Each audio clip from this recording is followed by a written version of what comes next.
a big event like a flood or a tornado or a hurricane.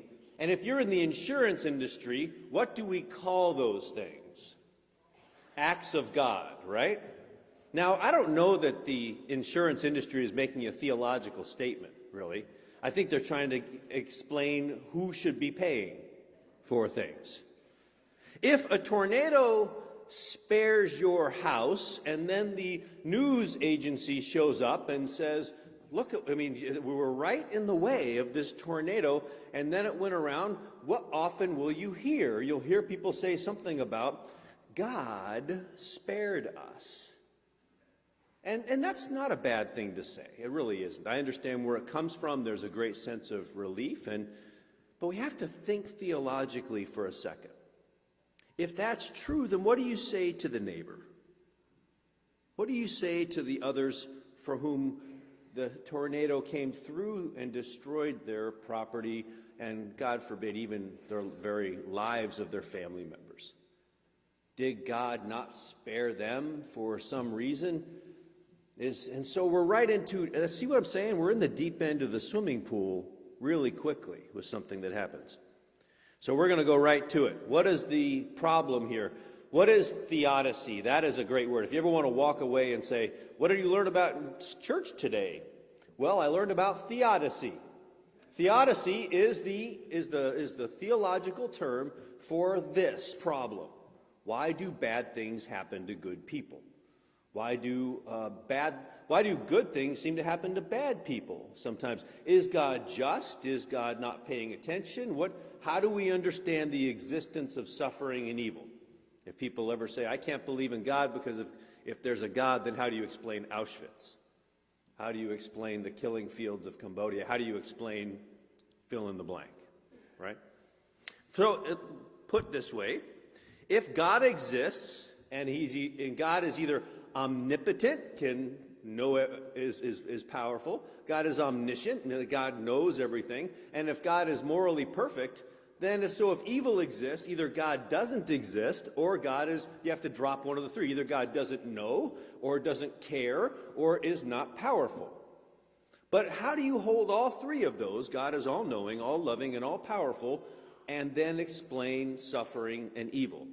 That's the problem. That's it. That's theodicy in a nutshell. And there's all sorts of answers.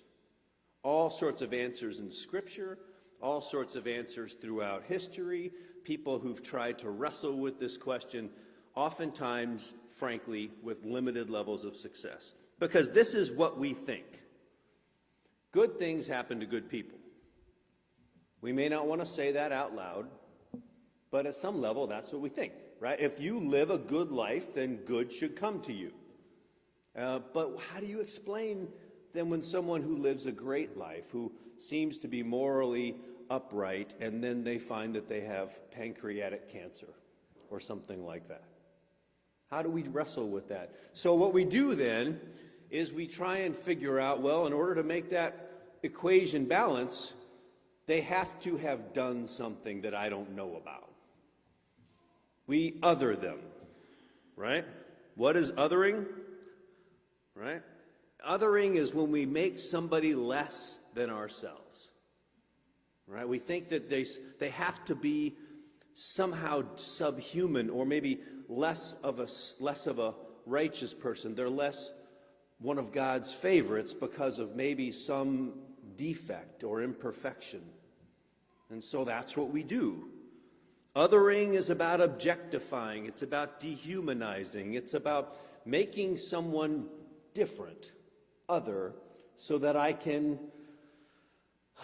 get used to the idea that something bad happened to them. We do this all the time. We do this all the time, and it's important for us to talk about how we do that and why we do that.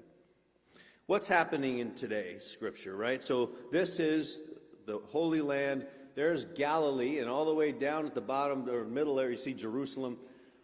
Jesus and his followers are all Galileans, which in a common way of understanding would be they're kind of country bumpkins, right? Galilee was not a very, what you'd say, like a cosmopolitan area. There was one town that was up there, Sepphoris, that was more cosmopolitan, but that's not where these guys are from. They're from Nazareth. They're from Capernaum. These guys are from small little backwards towns, maybe don't even have a stoplight, right? And so they find themselves in the big city, and they're trying to understand. And what had happened, you see, there was this slaughter against an uprising by some of the Roman soldiers, and Pilate had them not just killed, but that their blood was mixed with the sacrifice in the temple. What that does is it makes you not just dead, but ritually dead. You've been made impure. It's one of the worst things that you could imagine if you were a Jewish person, that you were not just killed, but that you were made unholy as you were killed. You had defiled and desecrated the very ground that you revered. And so, when that happens, it's a horrific thing. Just like the horror of crucifixion. If that happened to you, then everyone around will be trying to figure out, well, what did you do to deserve that? And so, the disciples come to Jesus and they say, one of our own, a Galilean. These Galileans had their blood mixed with the sacrifices, and now they're not just dead, they're ritually dead. And Jesus understands what's happening here. They're trying to figure out, they're like us, right? They're us. They're us. But Jesus says, do you think that the reason this happened to them was because they were bad us? Are you othering them? Are you saying, yes, they're Galileans just like us, but they're not good ones? That's why God let this happen, because God is omniscient and omnipotent and all-loving. And then he says, how about this other story? What about the time when there was the tower that fell on these 18 people? When that happened, you're going to have to say that they were also bad people, right? Because God doesn't let bad things happen to good people.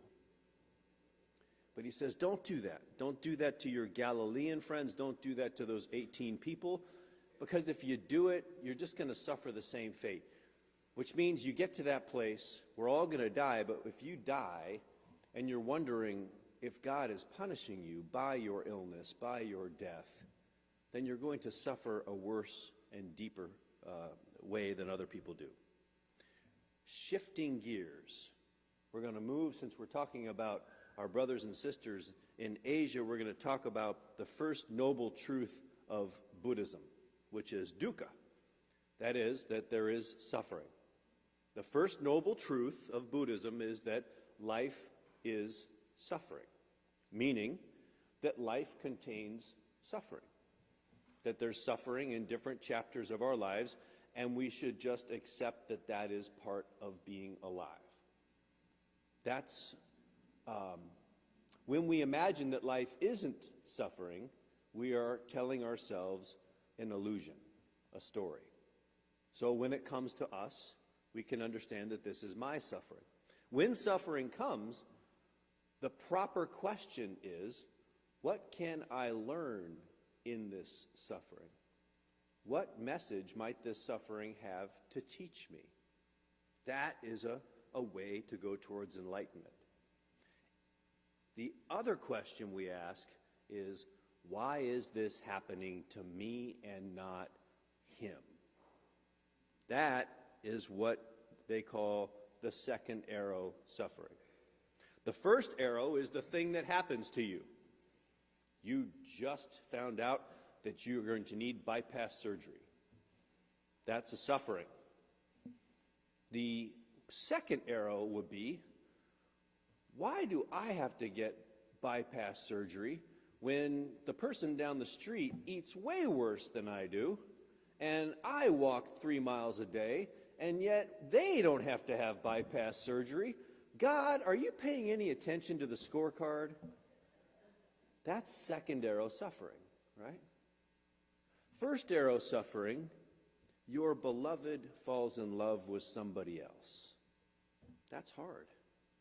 Second arrow suffering is, Why would they do that to me? Aren't they raised right? Shouldn't they have this consequence happen? When we bring in these extra things and we add on to it, it causes suffering on top of suffering, and the second suffering is not necessary. If you can first accept that things happen in our lives. So in the midst of all that, how does Jesus deal with this deep end of the theological swimming pool? By telling them a hard-to-understand, nonsensical story. He says this. All right, so imagine this. There's a guy who's got a fig tree.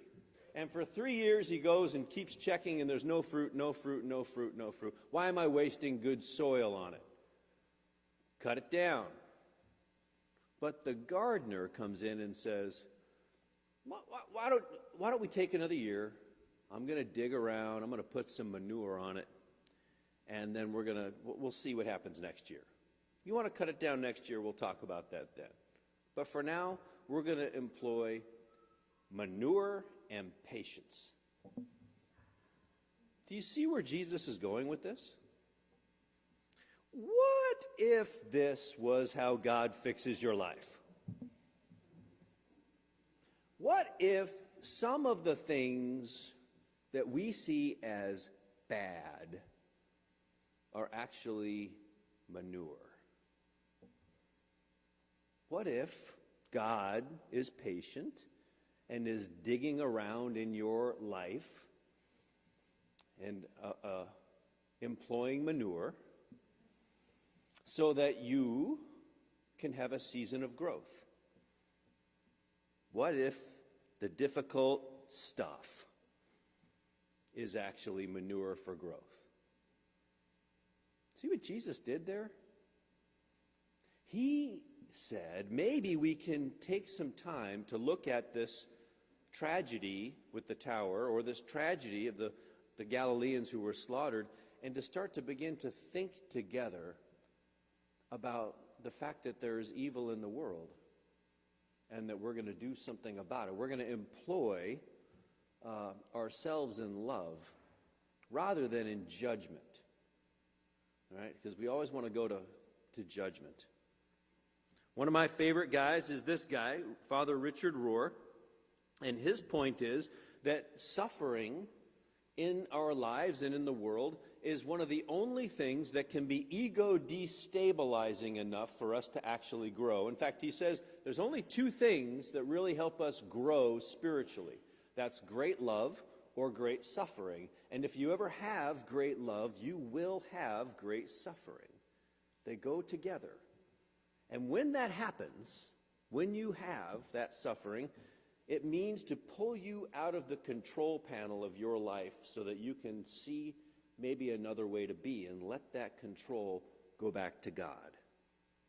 Then, when you are through that process, when you have been destabilized, when you have had to do your steps, now you are ready to be of great service to the world. Henry Nouwen coined the phrase wounded healers. That is to say that our very wounds are the places from which we can employ the most ministry and help and healing in the world. I see this all the time through all the myriad of 12-step programs that exist. Who is best suited to help someone who's an alcoholic than another alcoholic?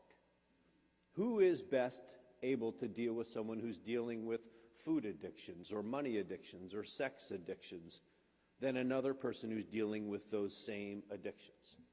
Who's best? Who do you call when your boyfriend breaks up with you? The person who's got a super happy relationship with their other, or someone who just had the same thing happen a year ago who maybe might be able to give you a walk through the park, right? Our wounds, our brokenness, actually become the way in which we can offer love and service to others. I find it just amazing to think about when Jesus shows up post-resurrection, he shows them his scars. He says, look, you can see where the spear went into my side. You can see the holes in my hands. He doesn't wear gloves and cover them up. So what that should tell us is that our scars, our brokenness, our woundedness should be visible because other people can be blessed by them. So we're getting towards our homework pretty soon. He says, this is Richard Rohr says, actually he's quoting another person, but he says, God comes to us disguised as our life. So maybe all the things, the good, the bad, the hard to take, maybe all of those are the ways in which God is shaping us. God is molding us so that we could be of great service to God's world. Because at the end of the day, it never was about us. It was about the world that God so loves. So what is the opposite of othering? What is the opposite of demonizing? What is the opposite of hiding our scars and our woundedness and our brokenness?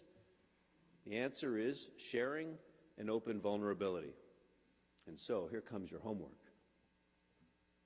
Each of us will be receiving, as you walk out, 2 bags of tea. And I want you to invite someone to tea in this next week. Doesn't have to be an enemy. Doesn't have to be someone hard to talk to. Be better if it was someone that you have othered a little bit in your mind. But invite someone to tea and ask these things. Let's say, I'd like to invite you to have tea with me, and we're going to do this. We're going to share a moment of beauty. What was something that was beautiful recently in your life? And then you share yours as well. Listen to each other. And then share a moment of suffering. What was hard for you? What happened in your life that was difficult? I guarantee you, if you share with anyone a moment of beauty and a moment of suffering, it will be impossible to other them. You will have a new relationship. And then thank each other for listening, and then repeat with other people. This may be our holy calling at this time in which we are so polarized and so encouraged to other one another in all sorts of for other reasons. Maybe just sharing tea with one another can be the best thing we can do. So, when you leave today, you'll get your tea bags, but I want you to be thinking now, who do you need to sit with? Who do you need to connect with? And then do it in God's name. Amen.